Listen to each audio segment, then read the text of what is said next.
Good morning, El Paso. In the borderland, Fort Bliss commemorating the true meaning behind today's holiday. A look at how the National Cemetery honors the men and women who paid the ultimate sacrifice. For the second month in a row, Texas is experiencing heavy flooding. With small relief in sight, crews now working to rescue people trapped inside their homes and cars. And 2 people are dead after an officer-involved shooting in Houston, what police say led up to the incident. Live, where news comes first.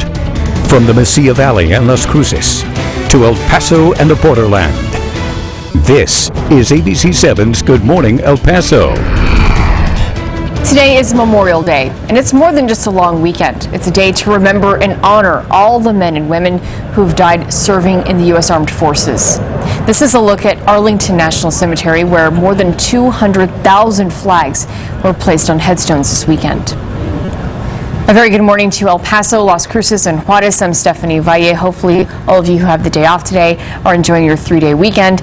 And Iris Lopez is standing by now with a look at our forecast for this 3-day weekend. A lot of people do want to be outside today. And they can be outside, but you might want to take a hat, or some people block the sun with their umbrella. And make sure to put sunblock, because that sun is going to burn and it's going to be warm, because you see our temperatures right now already in the 70s. 71 is what you can expect if you're heading outside.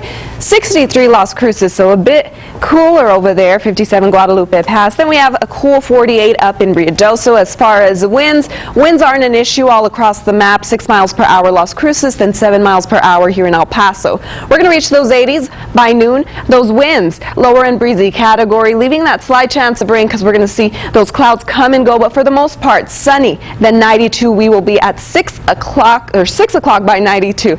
You can see our Balloon Fest forecast, Memorial Day forecast, and your future track model to talk more about that rain coming up. Okay, thank you so much, Iris.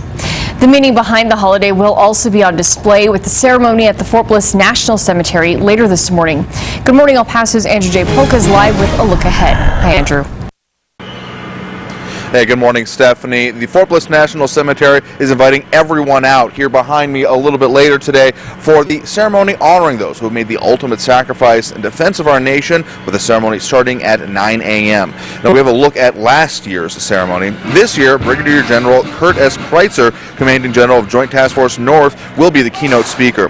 Every Memorial Day, Fort Bliss remembers all those who have fallen with their ceremony at Fort Bliss National Cemetery. Hundreds are expected to attend the ceremony, featuring a military band, wreath layings, and 21-gun salutes to honor all Americans who have sacrificed their lives while serving the nation in war. The public is urged to access the cemetery via the south entrance off Hahn Road on Fort Bliss. Public parking is located on the east and south perimeter wall of the cemetery, and only official vehicles supporting the cemetery will be allowed in. Now, if you don't have a Department of Defense ID or an existing pass, they're asking you to go to the Buffalo Soldier or Chaffee gates to get your pass to then go on to Fort Bliss for this ceremony. Reporting live at Fort Bliss National Cemetery, Andrew J. Polk, ABC7. And in Las Cruces, American Legion Post 10 gathered on Sunday afternoon to lay a wreath of remembrance in honor of the veterans buried at St. Joseph Cemetery. Aside from remembering our vets, the group says it's another important reminder about what those do serving to protect our country. I see a lot of older generation people that respect our veterans. I think some of the younger ones don't understand, and I wish they would. They fought for our freedoms.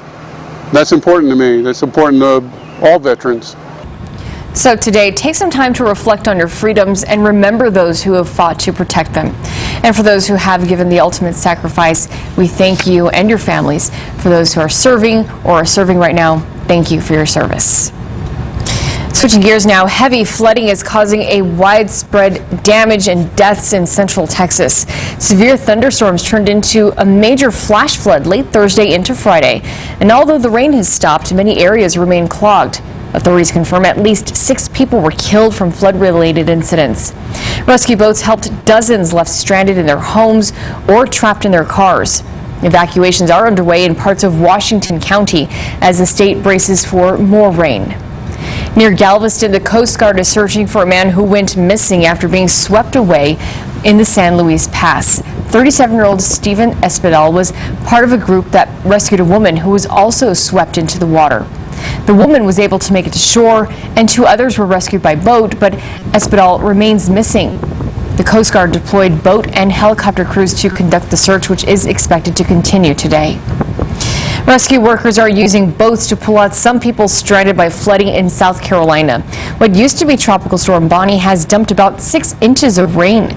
The rain inundated some areas near the town and partially shut down Interstate 95 on Sunday. Bonnie did lose some of its punch, and it has been downgraded to a tropical depression.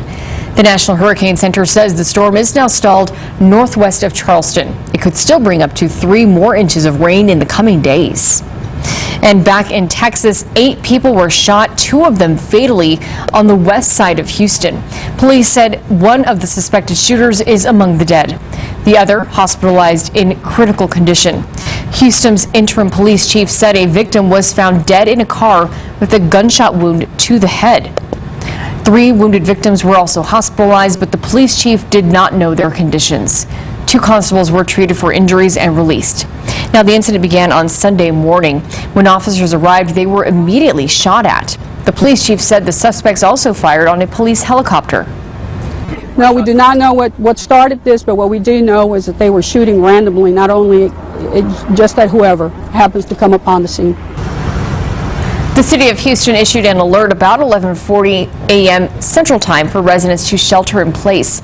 Residents were asked to close doors, windows, and curtains and stay in an interior room if possible. Visitors were screaming as a 450-pound gorilla dragged a little boy at the Cincinnati Zoo on Saturday. That's according to a woman who took video of the incident that's spreading across the internet. She says she recorded the footage by coincidence. Officials say a 4-year-old boy crawled through a barrier and landed in a gorilla moat. The gorilla then picked him up and dragged him around for 10 minutes. Zoo officials ended up shooting the animal, saying tranquilizing him would just be too risky for the boy. We saw a little boy's face, and when we saw his face, instantly his face took off running, so we knew he was being dragged by the gorilla. And then the gorilla took him to one end of his habitat, and then the little boy started screaming again. And then they also said that the workers said that the gorilla could have had an aggressive reaction while holding the child if he was tranquilized. The zoo is open, but the gorilla world is closed until further notice. And now 6:08, time for weather and traffic on the 7s. Oh, just a few seconds past, but still really close, right, Iris? That is right. We're almost there. We'll take it. If you're going to head out to the final day of the Southern New Mexico Wine Fest, we'll expect a warm day, 90 by 3 o'clock, still leaving that slight chance of rain. Future track models saying clouds are going to make their way, so mostly sunny for today. Then that 90 mark still remains in your forecast by 6 o'clock. We'll talk more about rain, wind, and what you can expect for next week coming up. Okay, thank you, Iris. And now we're talking about traffic. Let's send things over to our new traffic reporter, Mauricio Casillas, and he is using Traffic Track this morning. Thank you, Stephanie, and good morning. Again, let's take a look at our ABC7 traffic track. Things running pretty smoothly across the borderland. Should not be an issue to beat traffic. If you're heading out of the house right now, look at some drive times. Downtown to Loop 370 High, heading west to east about 15 minutes. Red to Executive west to east about 7 minutes, a little bit slower than usual. And Trans Mountain west to east 11 minutes total. But again, traffic looking good right now. Okay, good to know. Thank you so much, Mauricio. And now across the country, cities holding ceremonies to honor the fallen. Coming up, a preview of today's events at the nation's capital. It's 6:09, and this is ABC7, where news comes first.